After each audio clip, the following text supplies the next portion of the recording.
Ribuan potongan udang laut digantung di ratusan kail ikan dan dimasukkan ke dasar laut.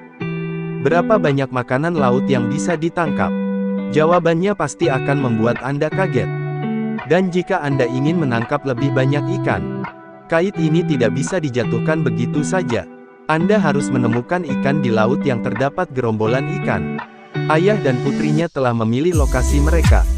Setelah sampai di wilayah laut sasaran, hari sudah hampir gelap. Ayah dan anak perempuannya tidak berani menyia-nyiakan waktu.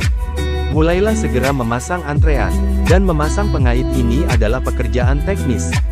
Jika Anda tidak menaruhnya dengan benar, mereka tidak hanya mendapatkan apa-apa. Tali pancing juga bisa tersimpul. Seorang gadis berusia 13 tahun dengan pengalaman memancing di laut selama 10 tahun. Gerakannya cukup terampil, hanya butuh waktu setengah jam untuk menyingkirkan sekeranjang tali pengait. Keesokan harinya, ayah dan anak perempuannya datang pagi-pagi sekali. Ayahku segera mengambil pelampung yang digunakan untuk membuat tanda itu. Namun ketika saya menggulung tali pancing, saya tidak dapat menariknya. Apakah ini akhirnya? Dan bila kemajuan memberitahu kita, ini baru permulaan. Kemudian, ayah saya memakai peralatan menyelam dan langsung menyelam ke dasar laut. Begitu saya turun, saya melihat seekor ikan ginseng besar tergantung di tali pancing. Lihat, kepala ini beratnya setidaknya 5 pon. Dia terus menyelam di sepanjang pancing, menemukan tali pancing terjerat di terumbu karang. Setelah tali pancing dihaluskan, keluarlah seekor ikan kerapu berukuran besar. Ini sangat membuatnya bersemangat. Seret ikan dengan cepat ke permukaan air. Itu keluar dari air dalam waktu kurang dari 10 detik. Putri saya di sini juga menyeret ikan besar yang dalam. Ikan tersebut terus meronta setelah keluar dari air. Bahkan setelah berusaha keras, putrinya tidak dapat mengangkatnya ke atas perahu. Setelah melihat ayahnya, dia segera datang untuk membantu.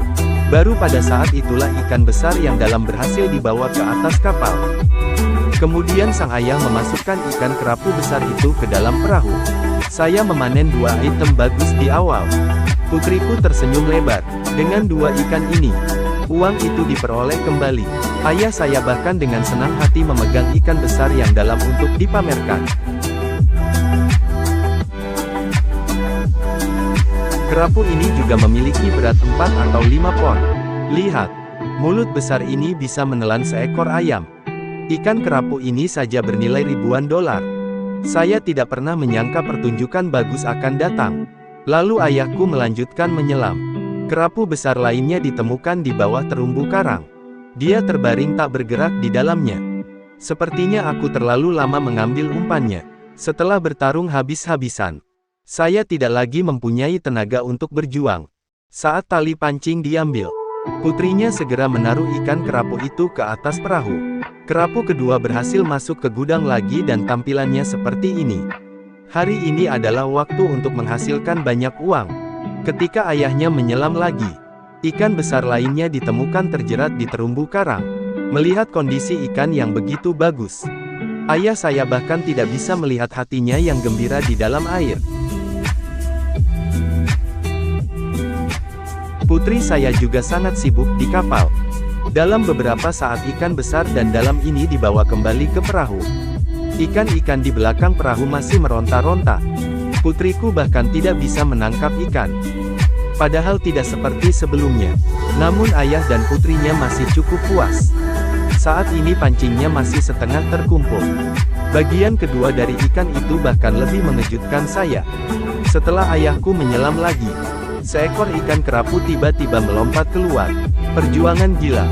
Namun ayah saya melepaskan ikatan tali pancingnya dengan tenang dan tidak tergesa-gesa. Tidak khawatir ikannya kabur sama sekali. Dengan adanya ikan kerapu ini, jumlah ikan kerapu di kabin mencapai 3 buah. Harganya mencapai beberapa ribu, dan situasi ikan yang baik ini terus berlanjut. Saat putriku terus menarik tali pancing, ikan lain yang lebih berharga diangkut. Masih berjuang, dia diangkat ke perahu oleh putrinya. Ini adalah babi berbintik dongsing dengan berat 3-4 pon. Dongsingban lebih mahal dari ikan kerapu. Ada panen seperti itu, sulit untuk tidak menjadi kaya. Dan ini belum berakhir. Kemudian ayah saya menyeret seekor ikan kerapu besar keluar dari gua karang. Perasaan ikan yang begitu baik. Itu menyenangkan dan menenangkan bagi saya untuk menontonnya. Kerapu ini baru saja naik ke kapal. Kail berikutnya menangkap ginseng besar lainnya. Ayah dan anak perempuannya sangat sibuk. Saya turun lagi dan mengeluarkan ikan kerapu lainnya. Kerapu ini juga yang panennya paling besar saat ini. Saat ikan kerapu ini memasuki gudang, kabin diisi dengan gudang barang bagus. Yang tidak mereka duga adalah itu. Akhirnya, seekor ikan besar dan dalam berhasil diangkat. Penangkapan ikan di laut hari ini baru saja berakhir. Total tangkapan hari ini adalah 4 ekor ikan besar, 4 ikan kerapu, ditambah titik biru timur. Setelah kembali ke rumah, ayah dan putrinya pergi ke departemen grosir makanan laut untuk menimbang belut. Setelah semua ikan ditimbang, sebanyak 9.900 pena ditukarkan, setara dengan sekitar RMB 1230. Anggap saja itu tawaran yang bagus.